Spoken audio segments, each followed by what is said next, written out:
Hello and welcome back, everyone. Happy Wednesday.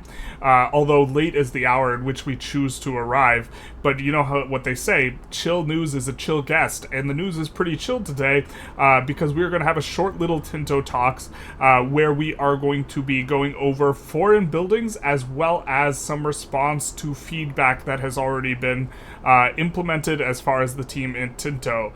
So, without further ado, let's go for the record holder himself. Johan is doing another one where he's going to wish us a happy Wednesday yet again. I'm starting to lose track of what number this is, but this is clearly, he's going for it. We have gotten happy Wednesday after happy Wednesday. He didn't start with the happy Wednesday, which is important. It's important that the first sentence is a welcome, because this allows us to emphasize that we're not capitalizing it because it's the start of a sentence. We're capitalizing it because Happy Wednesday is a holiday and a way of life, and we embrace this way of life, and so we will have another Happy Wednesday, the day in the week where we give you information about our almost entirely super secret Project Caesar. He's spilled the beans to somebody. He violated his NDA. Could you imagine if this was like, he wasn't allowed to do this, but he's just been casually doing Tinto Talks on the side, and the devs never noticed, and the devs being him, he's guarding the hen house? Okay, so we can listen to your feedback. This week we will delve into more buildings. And man, there's the word delve again. And this is like, this forever haunts me and just lives rent-free in my memory. The ChatGPT type AI language algorithms. Someone like wrote a report or did this study or did this thing where the word delve gets used by these neural network AIs more than, or neural network, but they get used more by these these AIs than a human will use. And now every time I read the word delve, I just like it. That's the only thing I could ever think about. But this week we will delve into, not that I'm saying I think this was written by ChatGPT. I don't think it was, because you can't write stuff like ChatGPT can't get stuff right about a game that hasn't been released yet. That's kind of silly. But just the use of the word delve specifically makes me think about that every time. This week we will delve into more details about buildings and how buildings are not just something inside your own borders, but something you do outside them as well. We usually call these types of buildings foreign buildings, which is a very apt name. Now, reading through this initially, the one thing that I was thinking as I was reading through this is that we're starting to get, the pieces are starting to come together about how systems are going to interact in a way that is starting to feel a little bit fleshed out, but we, of course, don't have the numbers, so we can't speculate any type of, like, metagame thing. But I was very excited about seeing this trade office building, because this seems like a crazy good way of abstracting your ability to trade and develop wealth through trade, and simultaneously develop influence, and also maintain diplomacy as an essential element of maintaining power through trade, where that felt like lacking in a lot of the other games. Like, you can just be this absolute menace in EU4 and you can still make a lot through trade.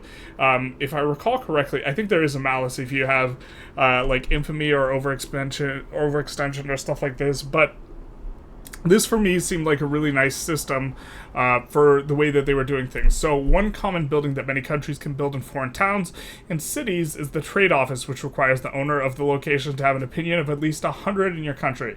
So you improve the relations, you build the trade center, and then it's going to give you maritime presence. Now, I can't remember with great detail. It was several weeks ago when we covered maritime presence, but if I recall correctly, this allows you to trade further, trade more effectively, and have steer more goods more profitably towards yourself, and will help your downstream economy as a whole lot, and also give you a better access to goods. This is one way to get a foothold in another market. The caveat here is that the merchant power is relying entirely on the maritime presence it can provide. So the trade office is going to provide maritime presence, and we also saw that how if you, for example, had a not embargo, but when they blockade, when we saw the blockade episode, they talked about how that would crush maritime presence for like a very extended period of time.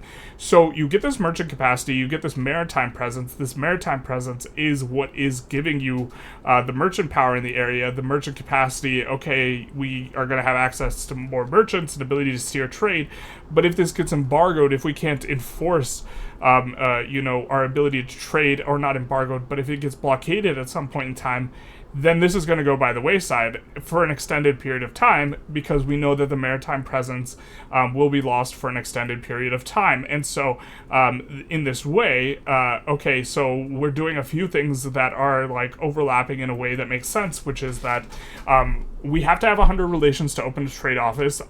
Ostensibly, you can't really dominate trade without these trade offices, and so you are going to need to play to some degree diplomatically if you want to be able to trade a lot, which is kind of how it should be. And so you maybe don't get rewarded for blobbing as much as you do your ability to establish trade offices. So like this is thing one, but thing two, you're going to need a large navy if you want to try and benefit from trade, because of the fact that someone can blockade you and wreck the positive benefits you're getting from trade offices. And so we see that as a manifestation of how you would go about things. Like in Victoria 3, one of the reasons that England dominated trade, and this is obviously not about EU5, which is what we're talking about. It's Project Caesar, Project Teaser, the Happy Wednesday Machine, EU5.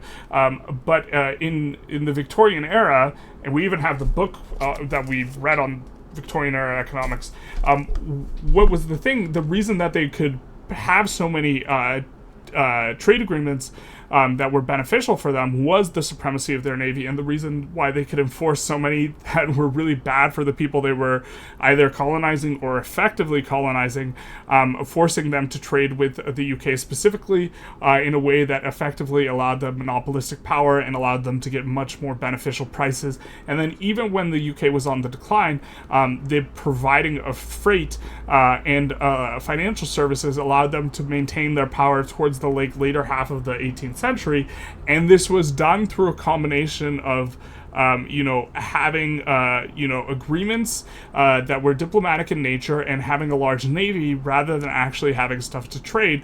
And in my mind, the trade office as a building seems like a pretty good abstraction of this, while being relatively simple, because it's giving you this maritime presence, it's giving you merchant capacity, it's not giving you like 60 modifiers. We have the goods required for the construction. It all seems very straightforward. And so in my mind, this and I know I'm gushing over this one particular building, and we've only read two things, but to be fair, this is not a very long Tinto Talks anyways. But I think that a mark of a good game that's a strategy game is when they have depth without unnecessary loud cars, because that's really not good to have in a strategy game. But also what you don't want to have in a strategy game is complexity just for the sake of complexity. I think chess is probably the best example, and I know I've used this example before, but it's really just the best example of a game that's very, very simple. You can learn the rules of chess in 10 minutes, 15 minutes, whatever. But no matter how much you study at chess, you can keep getting better, even if you have 10,000 hours at chess, 20,000 hours. This isn't like a sort of thing where, with a lot of poorly made strategy games, they're very, very complex. It's very difficult to figure out what's going on, but then once you know what to do, there's no decision-making process at all. And so you just do the exact same thing. And so you don't have depth, you just have complexity. You have a system that's very hard to understand initially, but once you understand it, there isn't enough nuance within the system to make different decisions better at different points in time, and you just do the same thing. Okay, this looks very clean and simple, but as kind of mentioned, with the way it's tying to both the military of the ships and the diplomatic considerations of being able to put in the trade offices, I think it has depth, because if you want to play as a trade kind of oriented person, you might have to orient or build the various levers through which you're going to interact with the rest of the game quite a bit differently, which is going to give you down the road different choices in resources with which to approach the game, which of course gives the game more replayability and this type of stuff. And this seems to be what is maybe perhaps on offer, and that's why I'm very excited about this. I'm very excited the game as a whole, also terrified, because I think the game's going to run like molasses, even if they can't deliver everything. But okay, certainly not like that loud car. That loud car is, I don't think it'll run as fast as that. Another building you can build in the capitals of other countries of the same rank or above is an embassy. Interesting, you can't build it in lower ranks, but okay. They increase your diplomatic capacity by 0.1 and lift the fog of war over the location. Super cool with the lifting the fog of war.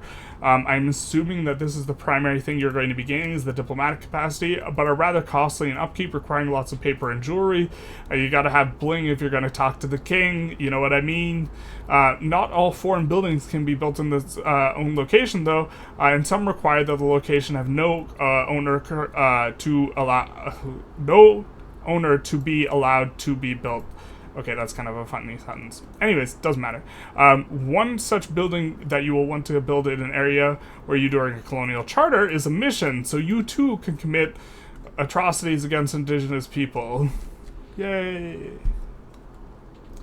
This is a building that will convert 100 pops every month to your state religion if the building is fully staffed and has access to goods. And so we will have, monthly religious conversion. We have our goods. Very kind of clean and simple, but it's going to... Actually, we don't know all the benefits of conversion yet, or I cannot remember them. But this is something you could be doing. Saving souls for God. Yep. Okay, and then we have some unique foreign buildings. I think they talked about banks, if you're playing a banking country, which we talked about last episode. There are a few foreign unique buildings in the game, depending on what type or which country you may be playing. Today we will show off a few of those unique ones that make different countries play differently. And also this is super cool in terms of introducing replayability. If you have unique buildings, obviously you will have to adjust your strategy, and if the levers by which you make these buildings strong allow you to, or force you into having certain resources available to you, like you have to have built a bunch of trade ships, then suddenly you can conduct yourself in different ways, or it's going to give you different options based on the strengths you have and the weaknesses you have that you wouldn't have with another country. And this is like where you're getting strategic depth without necessarily adding complexity, because this is very straightforward what it's doing. We're not giving it 50,000 modifiers where like you read it and you feel like you understand what's going on. Okay, while the Hanseatic League has multiple buildings they can build, one of their truly uniques is the shipwrights, as this can be built in any port of their subjects, giving sailors to the owner of the building, which I assume is... it's a foreign building, so the owner of the building is not the person there, and while also increasing the shipbuilding capacity in the location. Now, this increases the shipbuilding capacity in the location, so I'm not 100% sure if this location is going to the owner of the building or the owner of the location. This is a little bit ambiguous to me, but I assume it would make more sense if it goes to the owner of the building. If you're playing a banking country, you can always place a banking office in any town or city, which will give you a small amount of merchant power while also giving you a fair amount of gold. So you want to just plop down a whole bunch of banks, but also you're going to plop down banks in maybe a way that is strategically, let's say, fiscally responsible, in the sense that if you think you're going to go to war with someone, maybe you can't place banks with them, and maybe if you place banks in France, suddenly you don't want to place banks in Spain because you have an alliance with France and you're trying to get France to protect you, but that would leave Spain, being France's enemy, a bit of a liability, and you don't want to build in them for like kind of strategic regions, or you don't want to build in the enemies of the person you're most dependent on. I guess that's maybe something, or you just like invest in everyone and you just like sink the closet because you're a banker. Military orders in this one I thought was very cool as well, although this isn't exactly the type of thing I like to play. but okay. I like to trade and do the eco stuff. I don't like to, so like the whole Deus Volt and the Crusade stuff is much less interesting to me. In the Catholic faith, can set up an order commandery in any location in another country if they have negotiated sponsorship. Okay, so we have to have some sort of diplomatic situation with the Catholic faiths in order to do this. If the country agrees to sponsor a military order, they will gain a religious influence or prestige bonus every month, so they will get something trade off. And each of these commanderies that you build will give you some golden manpower. So the religious order gets golden manpower, and the country that does the sponsoring gets religious influence and prestige. And you have maybe a bit of an interesting decision point, and I assume there's maybe going to be more of a trade-off because if you just only gain from allowing this to be in your country, and there's no negative, I'm not sure why you would say no, but perhaps this is a reason to, if you have these religious orders, maybe it's the case that you actually actively want to seek them out to give them sponsorship to try and get them to build commanderies in your country. It is just pure upside for the recipient country, which is a little bit interesting. We don't see the building, and so we don't know if it's providing conversion or strength to the clergy or this type of stuff, which would maybe be a negative trade-off if you have less control of the region because the clergy is getting more, but in exchange you're getting religious. Maybe this is what religious influence talks about. Okay. Each does not give much, but it adds all up. The commandery is, of course, given some stuff. Destroying 4 buildings. 4 foreign buildings in your country that require good relations to build.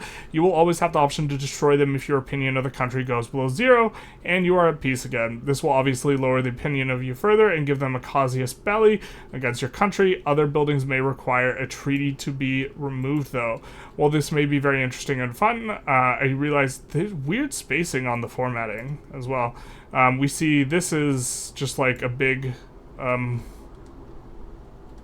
this is a double space, but there's like only one space here. But okay. I'm just like, there was a time when I spent a long time like reading about typography, and so like the spacing makes me think of typography all again, but it's obviously there's a break, but there's not a new section. Okay, anyways, it's tangent, weird, it's not, we love the Tinto talks.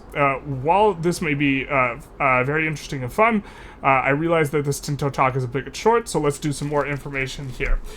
Recent changes. We constantly update and tweak the game from feedback and such. Today I was going to show off a few examples of what we've changed recently, mostly due to the great feedback we've been given. First of all, we added a small staging time for all explorations where they need to prepare, require resource, tying the exploration mechanics close to the economic system of the game. For the first few months of an exploration, there will be a type of construction in the closest location that fits, requiring some goods to progress. This is so cool. I think this is definitely a fitting part of the simulation. You are going to need to provide lumber, metalworks, naval supplies, clothing, and liquor for the expedition as it prepares to leave. These expeditions would obviously be very expensive in terms of upfront costs, and now you have to bear the costs economically, which makes some sense, which of course was why, they were maybe a little bit harder. Like, if all it took was just a handshake and a salute to get these things going, then obviously everyone would have done them. And the fact that Christopher Columbus had to shop around from, monarch to monarch, part of it was because he was like, yo, can you invest? And they said, stonks.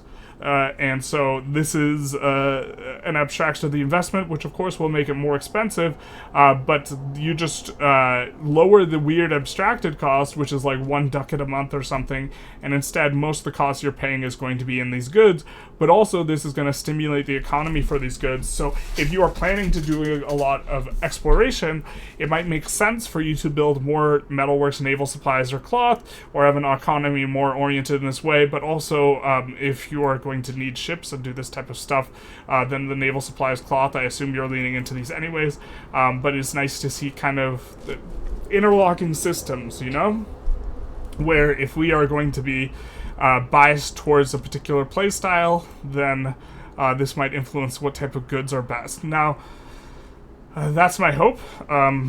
It might just be like kind of the PM situation where one building is just way more efficient anyway, so you just build more of that, which is kind of how Victoria 3 it is. You can't go sailing without a lot of rum, can't you? Nope. Why is the rum gone? The cooldown on assigning generals to armies was not so popular when we talked about it, so instead we now have a system where it takes time until you get the benefits of a new general in your army. This time is connected to the travel time it takes from your capital to the army, and some extra time for the character to get up to speed. This will make assigning generals and admirals much more a strategic choice. Get up to speed, the language on this implies that it will be a ramping modifier, so it'll slowly go up.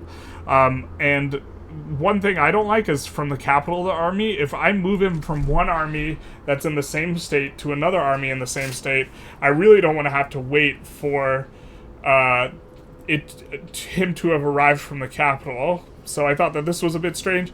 Also, I really liked the cooldown for assigning just entirely being categorically off. But maybe this makes winning battles too hard, or there's something like this. And maybe a ramping malice is a little bit kinder, but the ramping malice certainly doesn't make sense if that's what it is. Because the guy's either there or he's not there. Although getting up to speed, that's fair enough as an explanation, but the dude isn't like halfway there. You don't like, when he's halfway to his destination, you don't have half of his leadership yet. So that, okay, but the people who like to move the armies around are maybe the people to ask, and that's kind of I'm less in that camp, so okay. I like to do the stonks and the exploration and the colonization thing. Shout out to colonization. Yuck. Okay, one topic that's been raised in various maps where we have mapped talks has been the lack of ethno-religions. Now we have made it so we can look into some of the religions and allowing their pops to be assimilated before they can be converted. So, okay, we do have Judaism. We are planning on doing a Jewish Japan run in Wiki 3. Jewish is the best religion in Wiki 3 in terms of bonuses, but you don't ever really see it in game unless you like release them yourself. Yes, there is more than one Israelite religion. Sounds good. Stay tuned, as next week winter is coming. I saw the capital W. I swear to God, I saw the capital W and I saw is coming.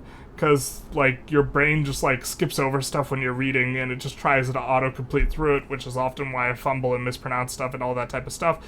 But I could have said Wednesday was coming, or I could have sworn I, like, read Wednesday was coming, which would have been great, but Wednesday is coming. Indeed it is. But I think that we are going to call it here. We've done a little bit of a Tinto talk. It has been nice, kind of going over some stuff. A lot of kind of just off topic because they're really, like, this was a really short one.